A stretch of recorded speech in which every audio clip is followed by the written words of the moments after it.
Hi, welcome to the You Can Quit Smoking podcast, where we go over stories of success with overcoming smoking addiction.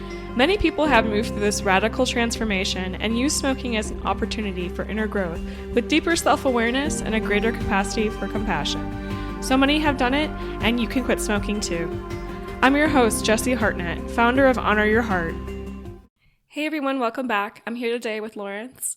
Laurence, can you introduce yourself? Of course, yeah. Thanks so much for having me, Jessie. My name is Laurence. I am currently a stay-at-home dad, so I have two young kids. They are 4 and 2. I have 2 sons. I'm a very lucky husband to an amazing wife. We are expats. We are originally from England. My kids were born in Asia. We now actually live in the Netherlands, which is where I've been doing the stay-at-home dad thing for about 2 years now. Formerly was a teacher. So yeah, just really excited to kind of share my story. I'm very glad to have the opportunity to come on the show with you. Well, thank you so much for being here. Just go ahead and launch right into it. What's your story with smoking? It's really interesting reflecting back on it because I genuinely haven't thought about this for such a long time. But I was kind of one of those typical kids at school that you might say was a nice enough kid, but maybe hung out with the wrong people. And that was my first little point. Like, how do you define the wrong people at school? Like, at what point do you become the wrong person that someone else is hanging out with? Like, it just felt very odd to me because I think a lot of people might have said that about me, but at some point you start making the bad decisions yourself and it's not just saying for other people. But anyway, as a teenager, I must have hung out with people that were smoking before it was legal for them to do so. So kind of like between 13 and 15. Honestly, they never actually pressured me to do it. I would be around them, hanging out with them. I'd spend long times with a big group of friends or smaller groups of friends, whatever it was, wherever we were. It never actually really took any pressure. So for a few years, I was always known as the person that'd be hanging out with these people, but not getting involved, like not trying it, not doing it. And people were fine with that. There genuinely wasn't ever really any peer pressure or anything like that, which is interesting. But then just one day, I guess just after a few drinks, I was actually 16. They finally asked me, oh, why don't you just try it? And then I did. I was kind of just like, oh yeah, well, this isn't that big a deal. Like, I guess I've been around it enough and smelt it enough. It didn't seem that big a deal to me. And then at some point, the night kind of stands out in memory of feeling very let down, probably quite sad that I wasn't spending time with a group of friends. Either it'd be the same friends or different friends, I'm not sure. I remember having tried to make some plans and then these plans falling through. So I just kind of felt myself like, oh, I'm just kind of stuck here at home, got nothing to do. I know I've always been able to buy beer at this local shop. I think I'm over 18 when I'm actually 16. Why don't I go to this shop and just see if I can buy a pack of cigarettes? And I'm just going to try this by myself for the first time. I would say at this point, I probably would have done it a few times with this same group of friends when I'm with them. But this felt like a line in the sand of going to get it myself and doing it by myself and like smoking it on the way back home. And then just feeling that lonely feeling like this is what people do in like the movies and stuff when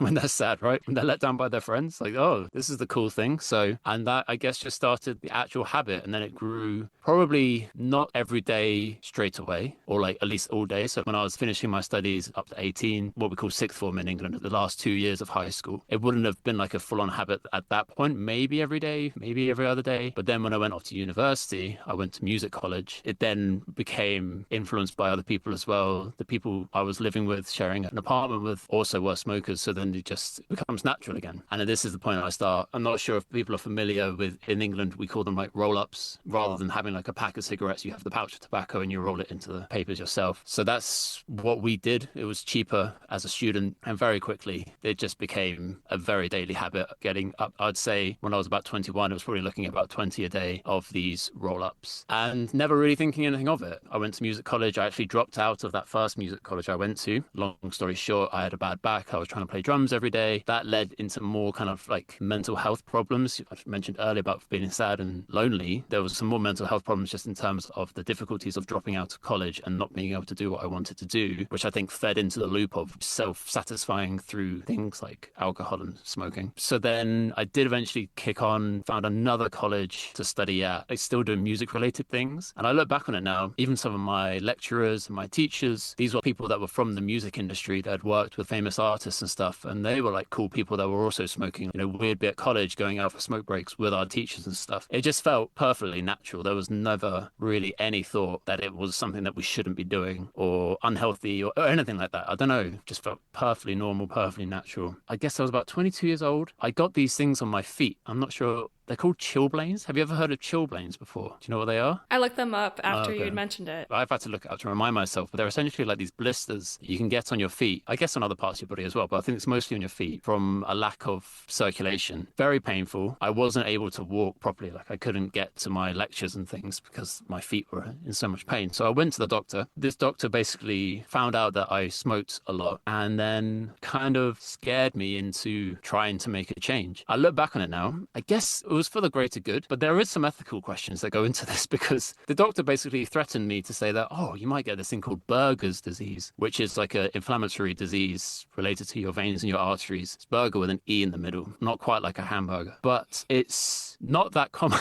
at all. It's like really, really, really, really unlikely that I could have got that. And basically what he had said, if this doesn't get any better, you might have to amputate your foot. And I think they were able to say it in such a way that was just trying to scare me into it. I lived in a very popular student town. I assume that doctors probably got a little bit frustrated seeing students that were making very bad choices for their health and then trying to get doctors to help them. So I look back on it and think ethically it was very questionable, but I think for where I was at the time and the position that I was in, I mentioned I never thought anything of it. I never considered making a change for myself. It was the right thing. It's very easy for me to look back on that. I mean, it's more than 10 years ago now. I'm 32 now, so I'm talking about when I was 22 when this was happening. I guess it was the right thing to do. And it really struck me. I remember just coming away from this was like, what on earth? Like, I've actually got to make a change. I just don't understand what's going on. Like I thought I would be young forever, could just make bad decisions and it would never impact my life or my livelihood. So at that moment, I distinctly remember actually on that same day, I bought one of the like e-cigarettes. So it looked like a cigarette, like an orange thing with a white thing. It looked like a normal cigarette. So I tried using that and it was just like rubbish. It didn't really feel very good at all. But I was pretty determined to try and make a change. So I stuck with some of these e-cigarettes and I remember going from about 20 a day down to 4. And I was very specific with that 4 because there was one cigarette when I woke up and then one after each meal. And I was able to keep with that for a little while and keep using the e-cigarettes. Fast forward across a year or so, I get more interested in the vape technology and the various e-cigarette things that are out there. I have no idea what it's like now. My head is completely away from this, so I might make some comments that are really outdated for what the current technology is. I even remember that they changed some of the regulations just as I was like finishing using this stuff because I tried to sell some of my old equipment and I wasn't able to because it was like banned.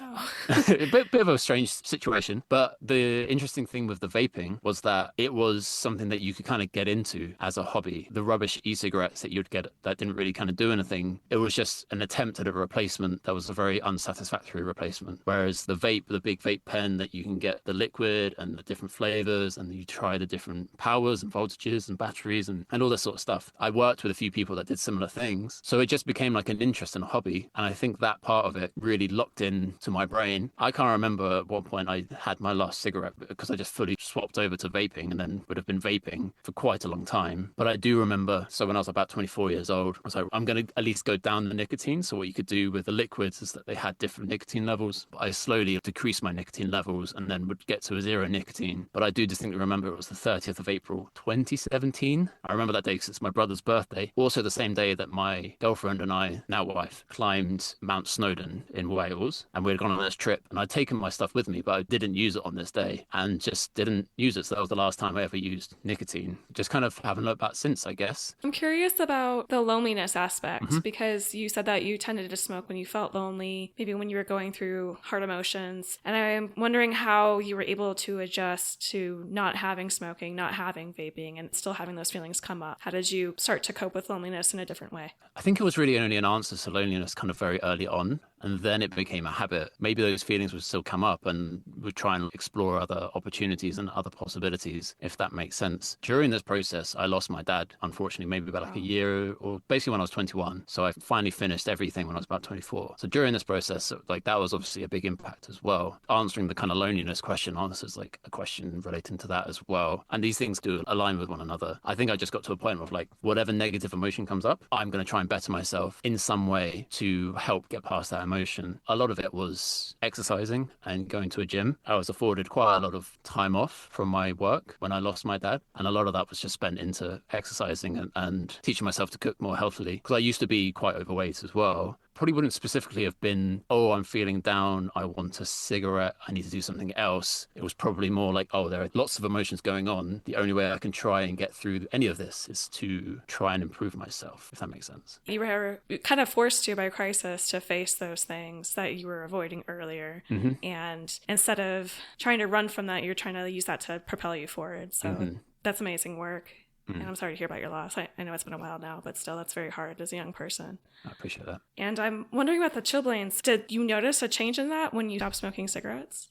I mean, I guess I did other things as well. I remember my mum telling me about this because I was not a poor student, but I was a student, I never put the central heating on. I'm quite tall, so I think my feet literally stuck out the end of the bed. I remember my mum telling me, she was just like, yeah, that's not hugely surprising. Maybe just wear thicker socks to bed.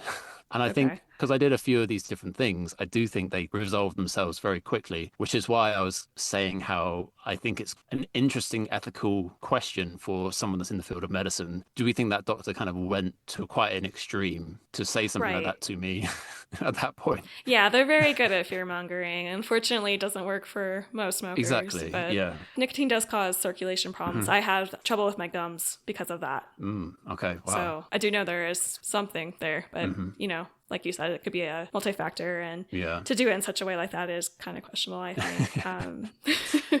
But it helped you on your path, I guess. But yeah, so let's talk about that switch to vaping. So you said that when you were smoking, you didn't really think anything was bad or abnormal about it. Did that change at all when you were vaping? And did you have any feelings towards it? Like, this isn't something I really want to be doing? Or what was the feeling about yourself as a vapor, as a smoker? I think I very quickly started to be put off by cigarette smell and everything like that. I think once I'd started trying the more powerful vapes with all the fruity, funky flavors, I was then getting my nicotine fix. I think like quite early on, I would still take all like smoke breaks with people I worked with and hang out with them. But it would be way more noticeable to me, like if I was in the office and someone came back in from a smoke break, like just how much they smelt. I think that was quite a big deal for me. It was just starting to, I guess, have some of those senses coming back of being more sensitive to the smell of it and realizing that, hey, this isn't something that's good. And I'm starting to smell that it's not good. And I'm not sure if that's still like common today, but like even to this day, I get really quite sensitive to it. And normally I'm not that confrontational of a person, but when I'm with my two kids, if we're at a playground, for example, and there's someone there smoking when obviously they shouldn't be because there are signs up, I will go up and say to them, hey, this shouldn't be happening. Or if we're outside in a restaurant and we end up being nearby someone who's smoking, I will not make a fuss because obviously they are allowed to be there, but I'll try and see if we can sit somewhere else. And whereas my wife is a bit more like, you need to chill out. It's not that big a deal. Like, don't make a scene sort of thing. I've just been really, really put off by the smell of it, and it really affecting me. If it's even really far away, I'll just like straight away can smell it. Yeah, just not like it, basically. It bothers me as well now. Okay. Ever since I got pregnant. We had a neighbor. I was just like, please. But I could feel for him, because I'd been there. So some people like the smell after. Really? They still enjoy being around the smoke, and wow, just can enjoy that, but not me. That's interesting. When I lived in Asia, our first apartment was on the 30th floor. So we're in this really high rise. And when my wife was pregnant with our first son, I kept noticing the cigarette smell. I was like a hawk. I was like a detective of like trying to figure out, because it was like completely against all policy to be smoking anywhere in there.